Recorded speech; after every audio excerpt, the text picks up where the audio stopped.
Est-ce que ton partenaire de destinée te reconnaîtrait aujourd'hui s'il te croisait? Bienvenue dans cette première daily dose de sagesse de notre semaine dédiée aux piliers incarnés. Aujourd'hui, ça sera pour toi un épisode en audio. Ne cherche pas la vidéo, tu n'auras que ma voix. En tout cas, je suis heureuse que tu sois là car aujourd'hui, je t'invite à faire un choix crucial dans ta saison du mariage. Dans notre série sur le mythe de la visibilité, nous avons établi que simplement être vu ne suffit pas pour attirer la bonne personne. Cette semaine, nous nous préparons pour notre challenge qui arrive bientôt et nous explorons comment incarner ce que tu veux rendre visible change complètement la donne dans ton parcours vers le mariage. Tu l'as certainement remarqué, notre société nous bombarde avec le message qu'il faut être plus visible pour être trouvé par l'homme de ta vie. Tu as maintenant deux options. Accepter cette pression épuisante ou découvrir une autre voie plus authentique et puissante. Aujourd'hui, nous verrons pourquoi manifester pleinement qui tu es dans toutes les dimensions de ton identité est la première qualité que ton futur mari reconnaîtra en toi. Pas ton apparence, pas ton intelligence, mais ta capacité à être entièrement, authentiquement et paisiblement toi. Et pour cela, nous allons nous plonger dans la sagesse du proverbe 31. C'est un proverbe où une mère avisée conseille son fils, le roi Lemuel, sur la femme qu'il devrait chercher. En tout cas, le type de femme qui devrait retenir son attention. Et à vrai dire, c'est l'un des rares passages dans la Bible où nous voyons directement ce qu'une mère enseigne à son fils sur la reconnaissance d'une épouse de valeur. Cette mère ne dit pas à son fils de chercher la femme la plus visible ou la plus séduisante. Elle décrit une femme qui actualise pleinement son identité dans chaque dimension de sa vie. Qui trouvera une femme vertueuse demande-t-elle au verset 10. Le mot hébreu pour vertueuse ici est sha'il, qui signifie force, capacité et valeur. Elle parle d'une femme qui concrétise pleinement sa valeur intrinsèque dans chaque aspect de sa vie. Cette mère enseigne à son fils que ce n'est pas la visibilité d'une femme qui la rend précieuse, mais sa capacité à vivre authentiquement sa nature profonde. En tant que roi, Lemuel était certainement entouré de femmes cherchant son attention. Et sa mère lui apprend à voir au-delà des apparences. Ce qui est fascinant, c'est ce qu'elle dit à propos de l'impact de cette femme sur son mari. Son mari est considéré aux portes de la ville quand il siège avec les anciens du pays. Cette vérité est puissante. La femme qui exprime pleinement son identité authentique élève non seulement sa propre vie, mais aussi celle de son mari. Le roi Lemuel devait donc faire un choix, se laisser attirer par la simple visibilité ou apprendre à reconnaître une femme qui incarne sa vraie nature. Et aujourd'hui, tu fais face à un choix similaire. Ce qui est vrai, c'est que la visibilité peut te faire remarquer par beaucoup, mais que seule l'authenticité incarnée te fera reconnaître par celui qui compte vraiment.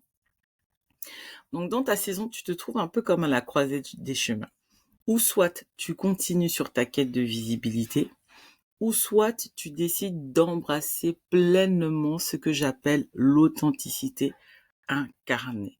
Et d'ailleurs, le véritable problème n'est pas un manque de visibilité, mais c'est souvent un excès de fragmentation. Ça veut dire que souvent, nous nous divisons en multiples versions.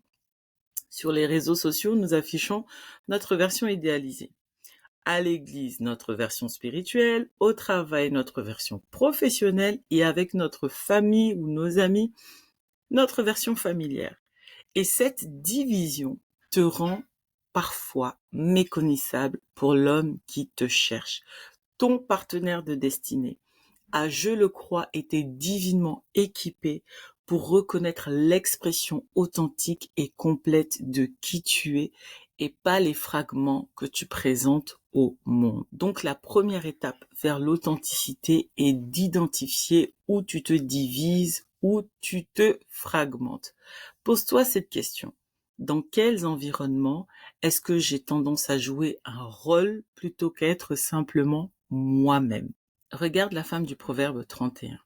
Elle ne compartimentait pas son identité, elle l'incarnait partout, dans sa maison.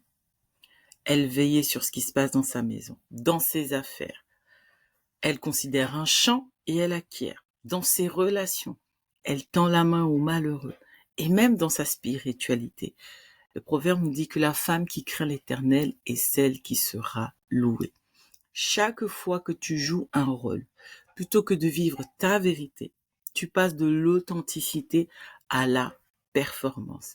Et cette performance peut attirer l'attention, c'est vrai, mais très très rarement la reconnaissance authentique de celui qui est destiné à te voir vraiment. Maintenant, pour concrétiser pleinement qui tu es, tu dois comprendre les 3 dimensions essentielles de ton identité. La première dimension, c'est ton identité en Christ.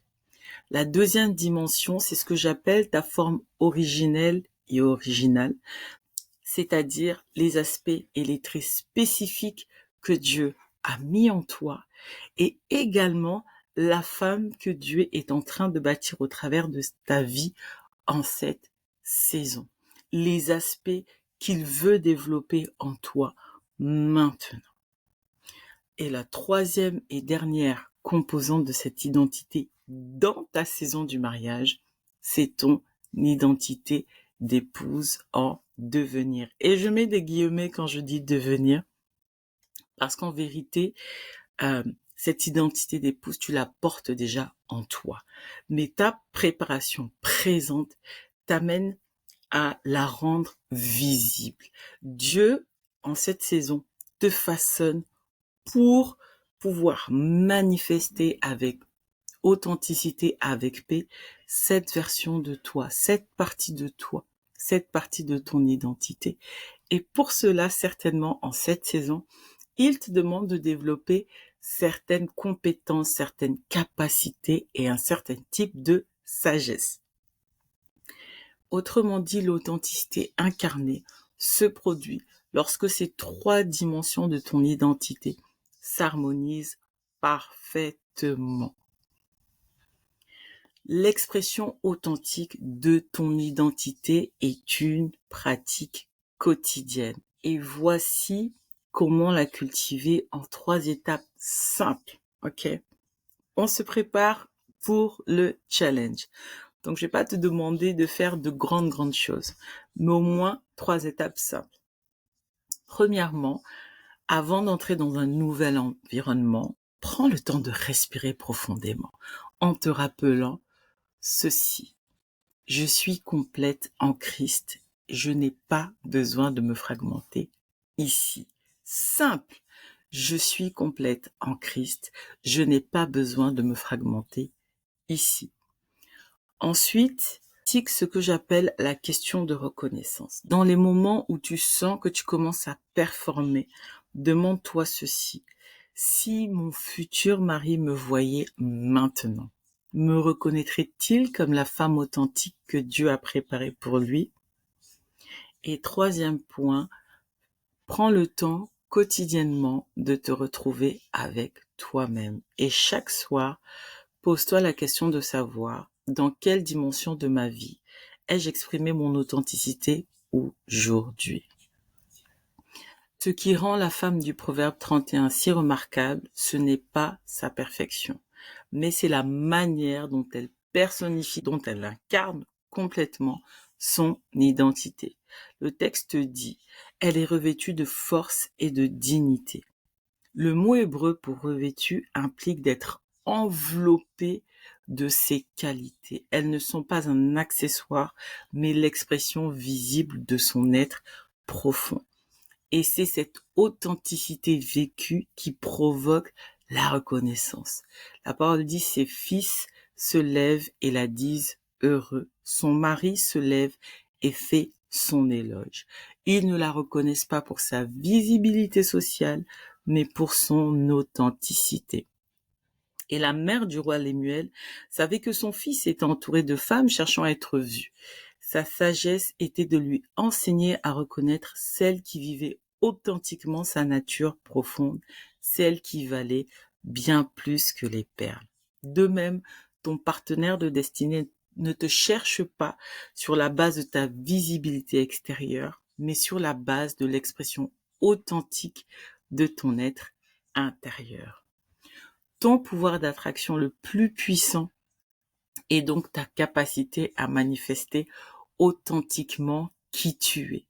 Quand tu es pleinement présente dans ton identité véritable, tu émets une fréquence spirituelle unique que ton partenaire de destinée est, je le crois, divinement équipé pour reconnaître. Ainsi, l'incarnation authentique est le premier pilier de l'authentique glow, parce que sans elle, les deux autres piliers, à savoir manifester et attirer la faveur de Dieu et celle des hommes, perdent leur puissance. Ces trois piliers, lorsqu'ils fonctionnent ensemble, créent une véritable accélération dans ta saison de préparation au mariage.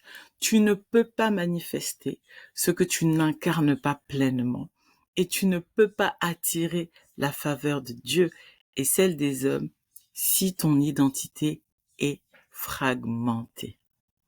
Maintenant, si tu veux aller plus loin dans cette transformation et apprendre à incarner pleinement ton identité pour être reconnu par celui qui te cherche, inscris-toi maintenant au challenge gratuit qui commence bientôt. Le lien est dans la description en dessous de cette vidéo. Et dans ce challenge, notamment, tu découvriras des outils puissants, des exercices exclusifs qui t'aideront à harmoniser toutes les dimensions de ton identité et à activer les trois piliers de l'authentique glow. En attendant, tu viens de recevoir ta daily dose de sagesse.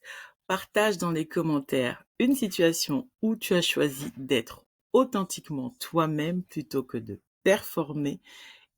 Dans notre prochaine capsule, nous explorerons comment briser les masques qui t'empêchent d'être pleinement reconnu. Nous verrons comment ces protections qui semblaient nécessaires dans le passé deviennent aujourd'hui les obstacles à la manifestation de ta véritable identité. Mais n'oublie pas aujourd'hui d'incarner ce que tu veux rendre visible. À demain.